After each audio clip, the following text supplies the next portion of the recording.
Is there any way you propose that both people have the equal opportunity? Because in theoretical, a meritocracy says that person with 100 points higher at the start will eventually be at a higher position. The person with 100 points higher deserves the higher position. Hello.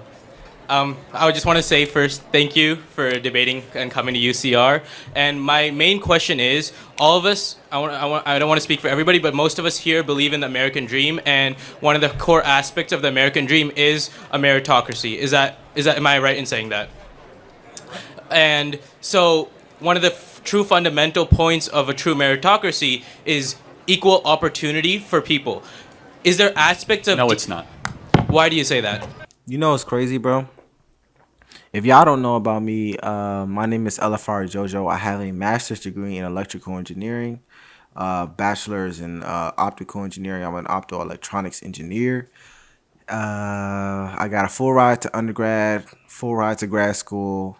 Been basically working like I've been working my tail off for the past 6 years, 5-6 years. Didn't take no breaks in school. I was taking 18 credits a semester. And through my grind, my parents, my dad didn't go to college. My mom didn't go to a 4-year college in the traditional sense. She went back and got her degree online because I had 4 siblings. I have 3 siblings. And when they had my older sister when they were 18, they got married straight out of high school and raised us all, 6 people in one house. I'm the middle child. I have a younger sister. And my older brother has autism. And I'm saying all this to say that when I was going to college, I never really thought about DEI. I never really thought about fairness because from a young age, I knew life wasn't fair. It's like when you have certain things in your life, when you have certain struggles in your life, the concept of fairness doesn't even cross your mind. I knew life wasn't fair when I was young. When my little sister was getting gifts that I never got. When my mom set me down one day and told me that because I had 2 older siblings, she couldn't take out no more loans for me to go to school. So I had to get a full ride. I knew life wasn't fair right then and there. I knew it. And I was a kid. I knew it wasn't fair when I had to take 18 credits every semester just to graduate on time while other students were taking 14 credits partying. I knew it wasn't fair. So the fact that we have a generation of students who genuinely in their heart believe that life should be fair, life should be easy, life should be, equitable. It kind of makes me laugh because I look at my upbringing, everything that brought me to this point, and I'm like, my life has never been fair, and I know it will never be fair. Nonetheless, this should be an interesting video. Let's get into it. Bro, I'm tired of all the lies. Everybody lies. And if you tired of the lies too, check out Ground News. If you guys don't know, Ground News is a site that shows you the left and right side of the spectrum. It cuts through all the noise, cuts through all the crap that you don't want to see no more. It's 2025. An example of this is this story. Trump says Putin playing with fire and new jab at Russian leader. If you look at the left, his storyline is Trump admits protecting Putin over Ukraine. He's playing with fire. West Hawaii today. And if you look at the right, it says Trump will walk away from Ukraine. Obviously, different headings for the same exact story, and this is not just me. In the coverage details, we can see that there's 350 total stories, 51 leaning left, 60 leaning right. And Ground News also shows you the bias distribution. Shows you 32% of the stories for this are left and 38% are right. This is actually pretty even. Shows you the factuality, shows you all that. Ground News also has something that I think is pretty cool called the blind spot. The blind spot shows you the stories that are not being shown on the left or right. I love Ground News, and I don't do sponsorships over here. I don't do sponsorships, but I'm doing this one because Ground News, they don't play no games. They'll lead you in the right direction. If you like Ground News, hit up ground.news/LFRJojo for 40% off the Grant Vantage subscription. Anyways, let's get back to it. Because that will never be achieved. It could be a goal, but it will never be reality.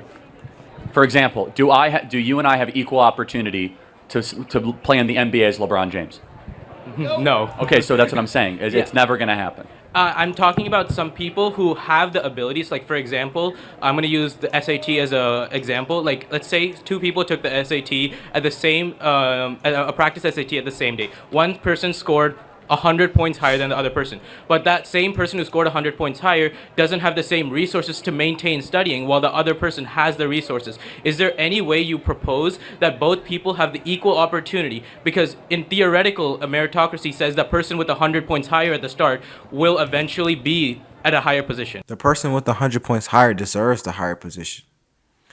And I'm not just saying this haphazardly. I'm saying this because I took the SAT. I actually tutored myself on the SAT because my mom actually signed me up for an SAT class, but we can only afford to go to one class because it was like $300 per class. So I tutored myself for a summer straight. And while I was tutoring myself, I have one memory. I had a few friends who were working summer jobs that year, and they were like, "Why aren't you working?" Because we were all broke. We was broke in high school. I didn't have no money. I literally gave everything to tutoring myself, and I'm like, "Well, I'm trying to get into school. Like, I'm trying to study so I can get in college because I need to get a full ride. I couldn't not get a full ride, or I wasn't going to be able to go to college, or at least not one that I wanted to go to, I guess. I needed to get a full ride. It wasn't even an option. I was like, I need to study. And because of that, my score was higher. It wasn't crazy high, but it was high enough to where I was able to, do what I had to do to go to a college for free. So my parents didn't have to take out no more loans. And if I wouldn't have did that, and I would have just accepted my score right then and there, and someone else got into the school before me, they would have deserved it. Even the student whose parents could afford the tutoring, they could afford the private SAT lessons, they still deserve to get into any school because at the end of the day, whether or not their family could afford it or not, they still put in that work to get the perfect score. People automatically assume that because you're rich, you're lazy. That's not the case. People automatically assume because you can afford certain things that you're lazy. That's not the case. These rich kids are putting in work to get into these schools. The same way my family was middle class, I was putting in work to get into schools too. The only solution would be an IQ test, and the left hates IQ tests. IQ tests are a great way to bring back true meritocracy because IQ tests are study and preparation agnostic. So, are you familiar with an intelligent quotient test? Yeah. And but they don't like it because the left says they're racist because, you can read Charles Murray's bell curve why they don't like it. Yeah, but would you agree we should bring back IQ tests? I believe in the IQ tests have validity, but I don't think it should be the defining factor. Okay, then you don't believe in a meritocracy.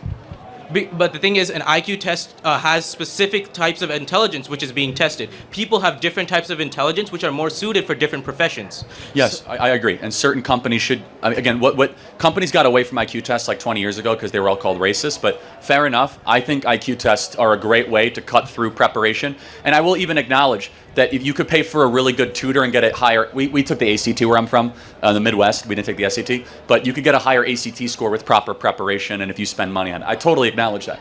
Yeah, so the thing is, I've always been brought up with the idea that a meritocracy will bring me my American dream. And outside of an IQ test, if the left is so against it, would you propose or would you suggest any other ways that we can theoretically do it without still being true to the meritocracy that brings the American dream what it is? I can't think of one. I'm looking for it, but again, I think an IQ test is a great colorblind, preparation agnostic way to find out people that have the acumen to be able to do the task.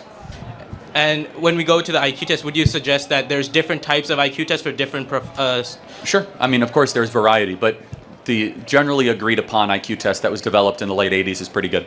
Okay, that was my question. Great question. Thank you very much. Yes, thank you. Let me know what you guys think about this video. I thought it was a pretty good one. My name is LFR Jojo, and I'll see you guys in the next one. Peace.